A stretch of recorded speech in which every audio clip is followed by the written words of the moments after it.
Hi, I'm Matt. I like little girls. Sexually. 4, 6, 1, 2, 5, 7, 1, 4, 2. Shit.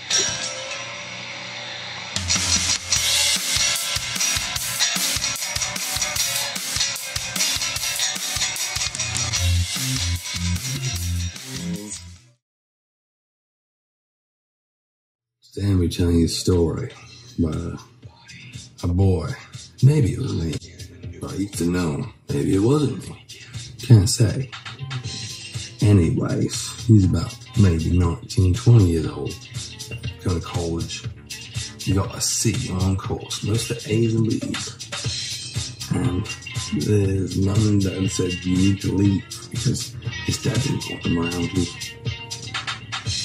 He just didn't like him, poor boy. So he got a C and said, you need to leave. So his mum said, well, I know. I saw a thing with a guy who wants someone to help him with his house and his children. And you can live there. And he'll give you food. So the boy had no choice. They said, you either become homeless, starve, or you work for this crazy man. He didn't know he was crazy. And they said, you can't live in the car, you can't do this, that, we'll report you because it's against the law. The law. Fuck the law. Fuck the law. At some point, you have to ask yourself a question. You're going to do what's right, you're going to follow the rules. And remember, I'm just an actor. I'm not the real guy. He's probably still out there somewhere. So we hired a boy to do all of our work, or we can go play, and you guys can call him things like faggot, little punk motherfucker, and we're going to tell on you if you ever stop working for us. We're going to make things up about you. Okay, girls? Because it's all about the girls. Well, here's the plan. We're going to tell Andrew's mother that he's been hitting the dogs, and he's been going crazy, And so they'll take him away, and then she'll come look for me, and she'll take care of you in the house. How lovely would that be? Another girl. Huh? I like him. He's nice. No, you can't like him, remember? That's not part of the plan. The plan is to get rid of him because he hits the dog. No, he doesn't. Yes, he does. Do I need to do it? Well, what would it take for you to agree with me that Andrew hits the dogs? I like money. You know, Daddy's got lots of money that Mommy doesn't do anything for.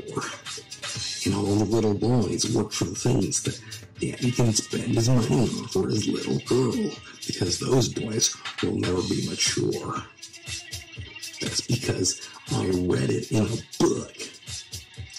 That sure is a lot of money, Daddy.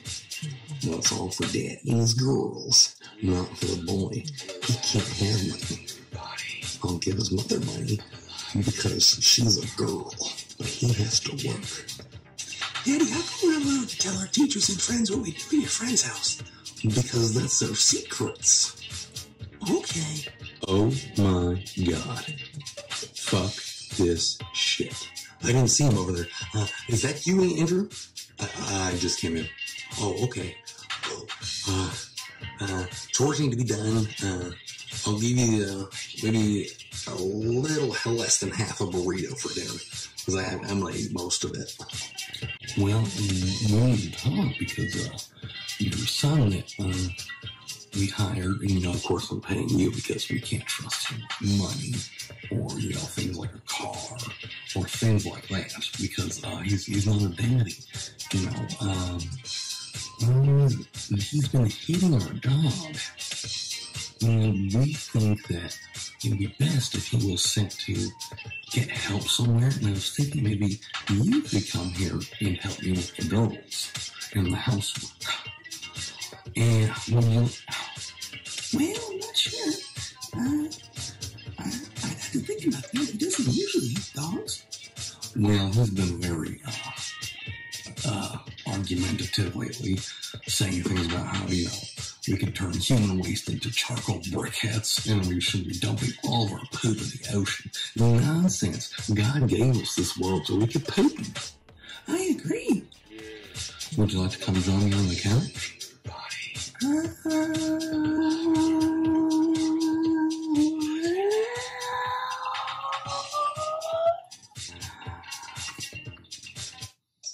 Well, I guess I trust you since you are a daddy. You do have two girls. I mean, that makes me trust you.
crushed black glass the same, with all the sweet things I'll never understand.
Just for fleas, you'll be grateful that you still have me. You'll be grateful, not me. 'Cause to be grateful is to be in me. And those who do not need won't live. And those who only want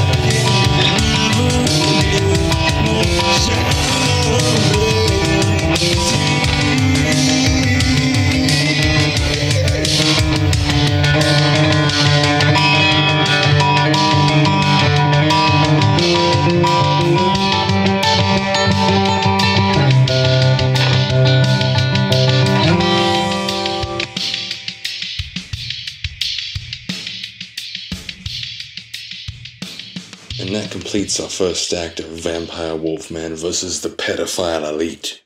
Now, something that he, the Vampire Wolf King, realized over time is that not all rich, intelligent people are part of the pedophile elite. And sadly, those in the pedophile elite were not elite at all. They all depended on the inventions and minds of the humble-minded geniuses. Their cars would not start without those people, because all they knew how to do was torture and corrupt. They are too stupid to figure out how to build a car starter, let alone a car or a plane, but yet they depend on them for existence and their lifestyle. He had been drugged and sexually abused by a police officer who taught Sunday school, and many times the boy was the only person there, and he remembered waking up several times to the eerie laughter of a man, and there was a woman with him too who was eager to abuse him sexually when he was not awake. She was quite a porker. He eventually figured it out not to drink the juice, but the man would come behind him and spray him with a chemical that knocked him out slowly. He had always wondered why him. Maybe because he was so innocent looking as a child. Then he realized that his whole time they were sexually abusing him to unleash adrenaline, to make him fight for his life and unleash superhuman strength. This happened for years. It was an experiment. They were breeding him to be a killer. Someone who killed anyone who went against their sick agenda. Oddly enough, there was another man the boy had to be alone with in his studies at a church. Everyone didn't like the man, who was an engineer and had somewhat of an odd personality. People would always call the man a pedophile and accuse him of doing wrong. to young boys, which he never did. He never did to the young wolf vampire when he was just a human boy. He had always told the boy that all of them needed guys like him to make everything work, like their cars, their appliances, their this and that. And the engineers had to have a failsafe that kept crazy people from gaining power by not allowing them access to higher technology because they were lower-minded subhumans. Ironically, it was the police officer and a sick fat woman who abused the boy. But everyone respected the police officer because he had a uniform and he tucked his shirt in. And they always had to be nice to the fat woman because it would be mean not to be nice to her. And it would be mean to not say anything at all, because you couldn't even be Bambi in that situation, you'd still be guilty. They all laughed and mocked at the man who was the engineer, just for wanting to teach in church like the police officer did. But he always let it roll off his shoulders because he knew he was smarter than all of them. He was always kind to the boy, though he was a little strange, but was sadly blamed for everything the police officer was actually doing. He passed away some years ago, but the boy never wanted to kill him. However, as far as the others... Anyway, some very intelligent man had designed something called microwave hearing to send agents in the fields messages in their heads, but others had a more sinister use for the genius idea. And this is a real thing. This is not fiction. They wanted to control people and suggest things to them 24/7 for their own muses and profits. The man, the police officer who taught the class, later had his computer taken away by the federal government for possession of child pornography and the production of child pornography, some of which the boy was seen in, being beaten while he was unconscious by a fat, abusive woman. The man also had a hand in abusing the boy and training him to become a killer who was commanded by a pulse and frequency that turned him into a madman, from a calm, peace-loving person into a madman in a matter of seconds. There was one man who approached him on a bicycle, and he figured that this man had worked for a government agency and told him that when all these other people had seen his file, they had all cried. And he had no idea he had a file. He didn't know anyone had even discovered what had happened.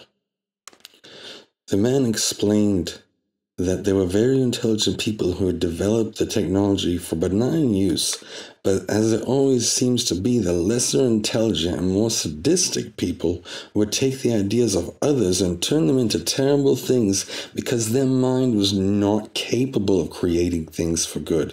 They couldn't even create things for bad by themselves. Somehow the police officer who was training the boy to be a sleeper agent killer had gotten a hold of one of the microwave hearing devices and was using them on people, including the boy, to do terrible things, to suggest things to people 24/7. He put it on repeat. He would tell some people over and over to kill themselves. And he would make suggestions to women. All of this was subliminal, going into the bodies. The bones can hear it. And this is not fiction. This is real. It's been going on for a long time. He was most likely using it when the boy was sedated and more open to subliminal suggestion for whatever reasons. It wasn't until later that a good engineer who worked for the top government above the president actually talked to the boy and told him what happened, and that all these voices in his head were not his own, and that he wasn't crazy, and that sadly sometimes bad people outnumbered the good.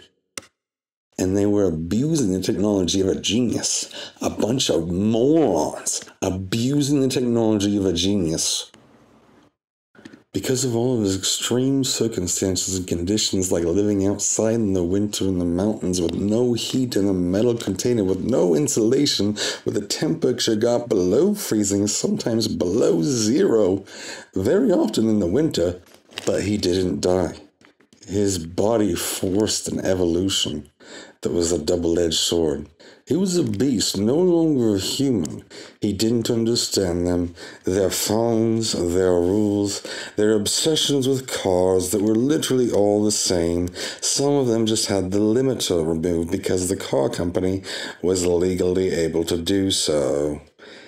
He didn't kill the innocent, but he did like to kill after he got a taste for it. After he murdered... And he didn't say he murdered, he killed a man he had a hunch that this man was going into poor Asian countries as a missionary to save people. But he suspected that he was going there to see how far his dollar could go, on how low the age went. And one time, he followed him.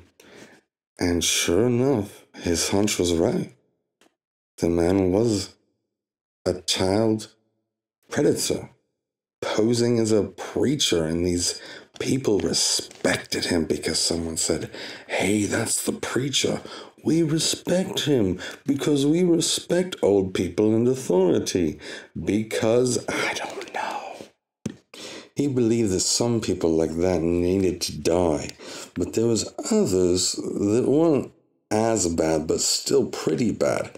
He would leave them alive and take their energy, and he was able to stay up for weeks at a time.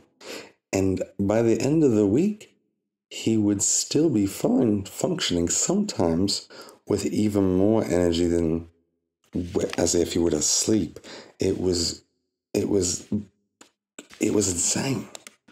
He said that to become a vampire king, you must select 3 targets, people that were not good, but you didn't kill them or suck their blood. You would just meditate on taking their energy and using it and leaving them with nothing because it's what they deserved.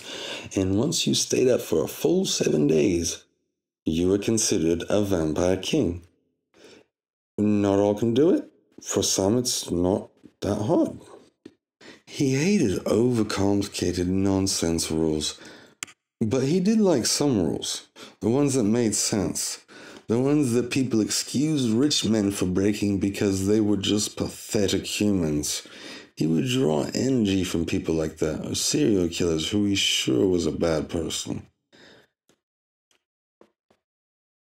One of them was quite notorious and had killed dozens of girls, and now he gets to sit and eat free food and narrate books all day.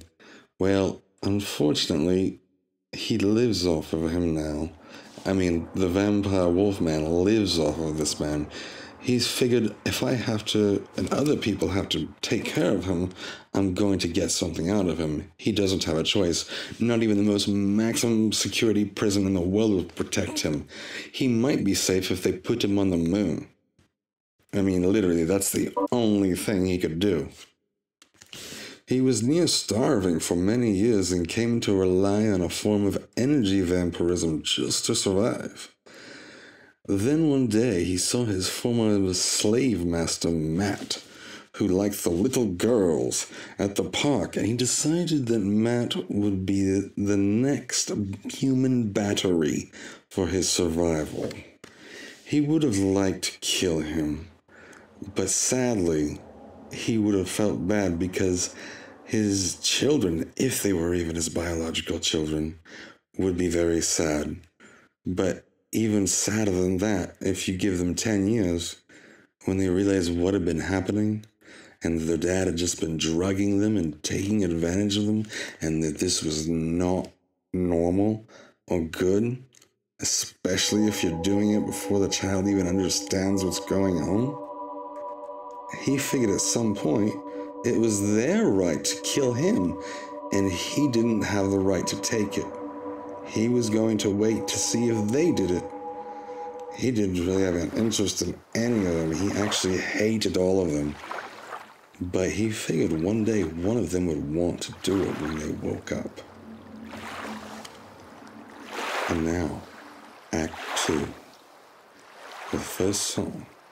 I took a shit in Daddy's wallet, reminiscing of a time where he had taken all of his master's money and left him with nothing but feces to hand his daughter, of which she looked through for money desperately.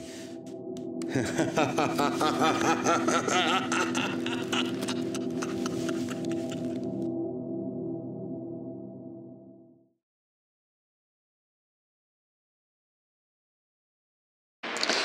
tell me where my daddy is. What did you do with my daddy? I'll tell you where your daddy is.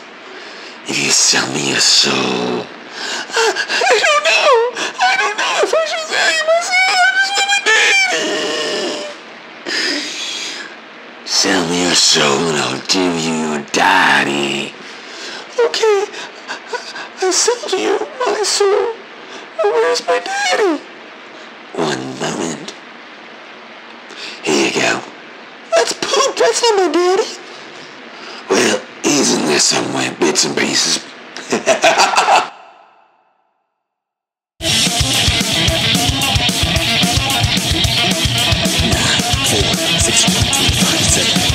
142. Shit. Shit in daddy's wallet. Shit in daddy's wallet. Shit in daddy's wallet. There's only one door with what smells. My shit is worth gold. For my shit, people have sold their souls. You think it's okay? I say no way. I was shit in your wallet. Open it for your little girl. You reach in and out comes my shit. Yeah, that's my shit. Coming out of your wallet. Coming out of your wallet. Took a shit in daddy's wallet. Took a shit in daddy's wallet. What are you gonna do? What'ma call it? Oh yeah, daddy don't complain. You know you didn't do shit for it. So I traded you. Shit for shit. Shit for shit.